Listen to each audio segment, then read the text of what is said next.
presentar a nuestro primer orador. Él es Carlos María Galmarini, médico por la Universidad de Buenos Aires y PhD en oncología. Es fundador de Topasium Artificial Intelligence, una startup biotecnológica que apoya a la investigación médica a través del diseño y desarrollo de herramientas basadas en inteligencia artificial. Es autor de más de 130 publicaciones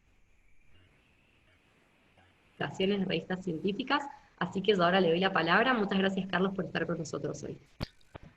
Bueno, muchas gracias. Antes que nada, agradecer a los organizadores por haberme invitado a participar de este simposio con esta presentación de introducción al track de visión computacional, en donde vamos a hablar principalmente de por qué la inteligencia artificial nos va a ayudar a generar una medicina más sabia, entendiendo a la sabiduría como la aplicación práctica de un conocimiento en el tiempo y la forma que corresponde. Entonces yo lo que voy a hacer es una introducción muy somera de lo que es la inteligencia artificial, de la visión computacional. Voy a mostrar algunos ejemplos introductorios y finalmente plantear algunos nuevos desafíos que se están desarrollando en este área.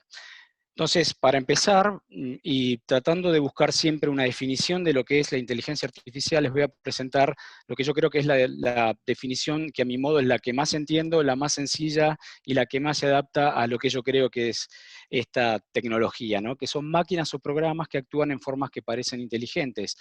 Pero recordemos que las máquinas no son inteligentes. Y decimos que son máquinas que actúan en forma que parecen inteligentes porque, bueno, estas máquinas están basadas en el modo de funcionamiento de nuestra inteligencia humana. Recordemos que nosotros tenemos 5 biosensores que están permanentemente captando información del medio que nos rodea y transformándola en información bioeléctrica para mandarla a nuestro procesador, donde en nuestra mente, donde se encuentran los mejores algoritmos que jamás se hayan diseñado sobre esta Tierra y que tienen cientos de miles de años de evolución, y lo que van a hacer con esa información es buscar patrones, clasificarla, o sea, generar clases, predecir qué le va a pasar a cada clase para generar un conocimiento en la cual yo puedo basarme para tomar una decisión con el objetivo de la supervivencia individual o la supervivencia de la especie. Bueno, la inteligencia artificial actúa de la misma manera. Tenemos sensores que captan información que va a ser transformada en un proceso de encoding para que un procesador pueda analizarla, pueda clasificarla, predecir qué es lo que va a pasar, generar un conocimiento que nos va a servir a la toma de decisiones. Ahora bien, ¿cómo funciona esto de la inteligencia artificial? Porque para aquellos que no venimos del área de la ingeniería o del área de la informática, tenemos esa idea de que esto es una caja negra, ¿no? En donde metemos un dato, algo pasa dentro de esa caja negra que nos permite sacar un resultado o un dato de salida. Bueno, si abrimos esa caja negra, lo que vamos a encontrar es que en esa caja negra hay lo que se llaman algoritmos, que no son más que reglas e instrucciones matemáticas, que lo que buscan es, primero, establecer cuál es el valor de X que está oculto dentro de estos datos de entrada, y después generar la mejor función matemática posible que haga corresponder a ese valor de X con el valor de Y que nosotros estamos buscando. Y de la misma manera que el procedimiento de inteligencia artificial está basado en nuestro procesar de inteligencia humana, las maneras de aprender, porque estas nuevas tecnologías tienen esa capacidad de aprender, a diferencia de las antiguas que solamente ejecutaban, utilizan los mismos modos de aprendizaje que utilizamos nosotros en nuestra vida corriente. En primer lugar, el aprendizaje de tipo supervisado, en donde vamos a aprender del resultado, o sea, un dato etiquetado; un aprendizaje de tipo no supervisado, en donde vamos a aprender directamente de los datos, sin importarnos la etiqueta que tengan; y el aprendizaje reforzado, que yo en criollo le llamo el que se quema con leche de una vaca y llora. Es aprender de los aciertos y los errores. Y al igual que otras ramas y otras disciplinas, la inteligencia artificial la podemos dividir también en subespecialidades. Una de las más comunes es el procesamiento del lenguaje natural, otra de las más comunes en las que vamos a dedicarnos hoy, que es la visión computacional, que es el campo científico que busca comprender y automatizar las tareas que puede realizar el sistema visual humano, y que últimamente ha tenido un boom en los últimos años de desarrollos que son impresionantes y parecen de ciencia ficción. Y también se está aplicando al área de la medicina, pero con ciertas particularidades, porque es verdad que el área de la imagen médica es diferente a las otras áreas de la visión computacional, principalmente porque en el campo de la imagen médica, en primer lugar, tenemos una escasez de material comparado a otros campos de desarrollo, que es muy particular. No tenemos datasets con cientos de miles de imágenes, sino que para cada patología vamos a tener a lo mejor muy poco material para trabajar. Tenemos problemas complicados a resolver porque la información útil a reconocer en una imagen médica, en reglas generales, es muy escasa, y aparte tenemos que, a partir de un mismo tipo de dato, por ejemplo, de esta radiografía de tórax, yo puedo plantear diferentes preguntas utilizando el mismo material.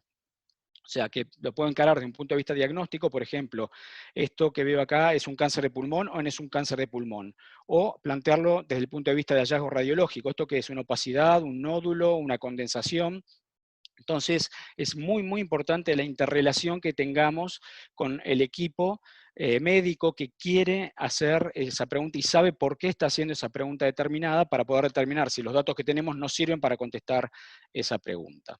Y en visión computacional, al igual que con las otras ramas de la inteligencia artificial, podemos aplicar los tipos de aprendizaje que ya hablamos, ¿no? En primer lugar, un aprendizaje a través supervisado, en donde dijimos que tenía yo una base de datos con datos que están etiquetados. En este caso, por ejemplo, si quiero generar un detector de presencia de focos metastásicos en ganglios linfáticos axilares, que es muy importante para determinar el pronóstico y sobre todo el tratamiento de una paciente con cáncer de mama, yo lo que puedo hacer es diseñar un algoritmo supervisado, entrenarlo con estas bases de datos que ya están etiquetadas. Cada imagen tiene un 0 si es sin metástasis y un 1 si es con metástasis, para poder permitir establecer un umbral de detección que me permita separar qué es lo que es 0, qué es lo que es 1 con la mayor certeza posible. Y después voy a poder ir a entrenarlos directamente con una base de datos en donde ya no tengo las etiquetas, pero como el algoritmo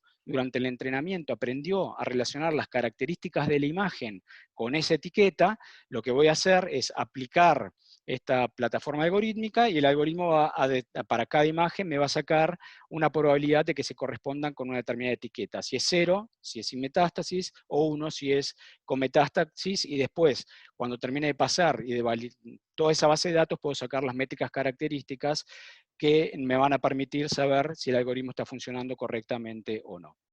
Por otro lado, también podemos aplicar algoritmos de tipo no supervisados. Ustedes a lo largo del track van a ir escuchando toda esta terminología, evidentemente, con mucho más detalle que lo que yo estoy hablando ahora, pero un algoritmo no supervisado, yo no me interesa las etiquetas que tengan esas imágenes. Por ejemplo, yo tengo una base de datos que vienen de 2 hospitales diferentes y quiero estudiar la homogeneidad de la calidad de esas imágenes, para evitar todo tipo de sesgo que se pueda generar durante la generación del clasificador. Entonces lo que hago es tomar esa base de datos, generar un algoritmo y pedirle que me agrupe las imágenes en base a las similitudes que tienen entre ellas. Entonces el algoritmo me puede sacar un output, que es este diagrama, en donde veo un clúster muy determinado para el hospital 1, un clúster muy determinado para el hospital 2, y en el medio hay imágenes que podrían categorizarse como hospital 1, hospital 2. Esto me está diciendo que este dataset tiene un sesgo muy particular, porque ya utilizando un algoritmo no supervisado, puedo separar las imágenes con solo ver a qué hospital pertenecen. Y a lo mejor eso puede jorobar el tema de la clasificación posterior. Finalmente, también podemos utilizar algoritmos que se llaman de segmentación, en donde yo la imagen la voy a partir en segmentos, la voy a partir en pedazos, y le voy a pedir a este algoritmo de segmentación que me vaya clasificando o prediciendo en esta imagen, pero en vez de analizarla de manera entera, la voy a ir analizando de a pedacitos. Y cada vez que la probabilidad de que un segmento de esa imagen se corresponda con el endpoint final que yo quiero clasificar o predecir, le voy a decir que me lo coloree en la imagen de un determinado color. Entonces, por ejemplo, en este detector y localizador de focos tumorales dentro de una histopatología prostática, lo que hacemos es no solamente avisarle al patólogo de si hay focos tumorales o no hay focos tumorales, sino que además se los vamos a marcar en el preparado histopatológico, ¿no? La representación digital. Digamos, entonces vamos a tener esta imagen en donde el algoritmo por segmentación está marcando las zonas que están asociadas a un foco tumoral, y el patólogo puede ir a analizarlos con más detalles. Más aún, nosotros podemos generar una segunda secuencia de algoritmos que vayan sobre estas áreas detectadas y segmentadas a calcular índices particulares, como puede ser qué superficie representa en cuanto al total de la histopatología, cuál es el score de Gleason, que es un score muy particular, o la clasificación ISUP, que lo que nos van a decir es establecer el pronóstico que va a tener esta persona que tiene esta histopatología particular. Y podemos ir más allá que simplemente la segmentación y la coloración de la imagen, sino lo que podemos hacer es resolver preguntas que van más allá de esa imagen. O sea, yo a partir de una histopatología, por ejemplo, ¿puedo establecer el patrón genético que tiene un determinado área de ese preparado histológico? Como por ejemplo puede ser la detección de áreas dentro de ese preparado de regiones relacionadas con inestabilidad microsatelital, que es muy importante en cáncer de colon, por ejemplo, en este momento, para determinar la terapéutica. Y lo mismo que estoy haciendo con un algoritmo de clasificación, lo puedo hacer con algoritmos predictivos. En este caso, a partir de una radiografía de la mano izquierda, que se utiliza para predicción de edad ósea, para ver si en pediatría, sobre todo, si los chicos están creciendo bien o mal, no solamente le puedo decir que me calcule la edad predicha para esa imagen, sino le puedo pedir al algoritmo, utilizando este algoritmo de segmentación, que me marque la región sobre la cual está tomando esa decisión. Con respecto a cuáles son los nuevos desafíos que podemos plantearnos en el área de visión computacional, yo creo que hay 4 desafíos que son los principales, independientemente de otros que también podemos plantear, ¿no? En primer lugar, cómo hacer que los algoritmos aprendan lo que es correcto. En segundo lugar, cómo hacemos para detectar los errores que se están cometiendo. En tercer lugar, ¿es posible superar el desempeño humano? Y en cuarto lugar, el tema de la significancia estadística versus la significancia clínica. 2 segundos de cada desafío. En primer lugar, es importantísimo aprender lo correcto, porque si no, nosotros podemos tener un muy buen dataset y el algoritmo entrenarse sobre ese dataset y aprender las características relacionadas a una determinada categoría sobre ese dataset. Pero cuando yo voy a generalizar, porque obviamente el algoritmo yo no lo diseño para trabajar únicamente con ese dataset, sino que mi intención es generalizarlo a otros datasets que vienen de otros lugares. Si yo no hice bien esa generalización de entrada durante el entrenamiento, obviamente voy a tener problemas a la hora de la puesta en producción de ese algoritmo. Por lo tanto, diseñar desde el principio la manera de poder que el algoritmo realmente aprenda las características, las features que corresponden como para hacer una muy buena generalización y ahorrar después tiempos de recalibración antes de entrar en el algoritmo en producción. En segundo lugar, ¿cómo detectar los errores? Obviamente yo puedo tener un algoritmo que en este caso detecte patología respiratoria en una radiografía de tórax, y cuando voy a ver si el algoritmo está cometiendo errores o no en la predicción de la clase o de la variable que quiero predecir, por ejemplo, en este caso estoy viendo que el algoritmo, utilizando un algoritmo de segmentación, no está tomando la decisión sobre las placas pulmonares, que supuestamente las que tendría que tomar en cuenta para para evaluar si hay una patología respiratoria o no.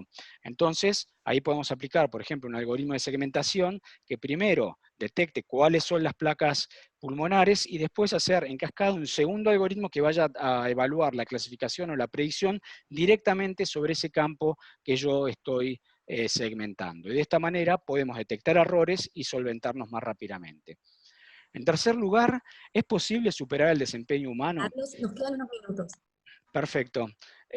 Obviamente sí, es posible. Si yo, que soy un médico no especialista en radiología, me dan una imagen, por ejemplo, una radiografía de tórax con una neumonía, obviamente si la neumonía se le caen las bacterias de la radiografía, yo la voy a detectar. Pero si son cosas muy, muy específicas, no la voy a detectar. Entonces, el problema no es en a darle ayuda a los médicos generalistas, sino cómo podemos hacer para superar el desempeño de los especialistas, para darle un plus a ese especialista que ya viene con muchísima experiencia.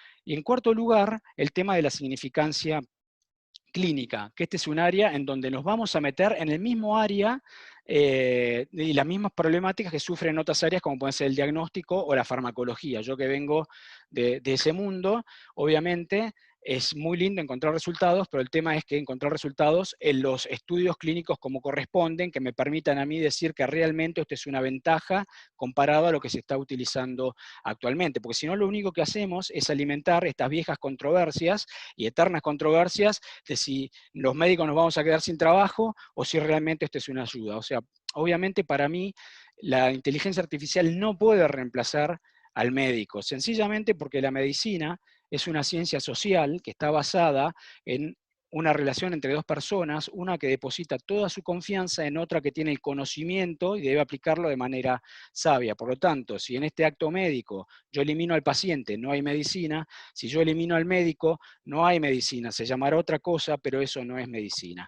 Para terminar, simplemente decirles que estoy absolutamente convencido que esta nueva inteligencia colectiva, que va a ser la unión que surge de esta unión de la inteligencia humana y la inteligencia artificial, nos va a ayudar a generar esta medicina más sabia, porque como nos decía Hipócrates, un buen médico es aquel que no solo comprende las causas naturales de la enfermedad, y la inteligencia artificial nos va a ayudar a desentrañar todos esos mecanismos que nuestra inteligencia humana no puede detectar a nivel de la biología, a nivel de la naturaleza de la enfermedad, pero también es aquel que conoce muy bien a la persona que la padece. Y ahí juega nuestra inteligencia humana, que es imbatible en poner en contexto los conocimientos, es imbatible en el conocimiento de las personas y en las relaciones humanas. Por lo tanto, no hay que verlo como algo de controversia, sino todo por el contrario. Esto es una nueva inteligencia colectiva que nos va a potenciar y hacer generar esa medicina más sabia, que en definitiva nos va a hacer lograr ese objetivo que todos los que trabajamos en este área estamos buscando, que es el objetivo de salud para todos, porque en definitiva de eso se trata la medicina. Bueno, muchas gracias por su atención.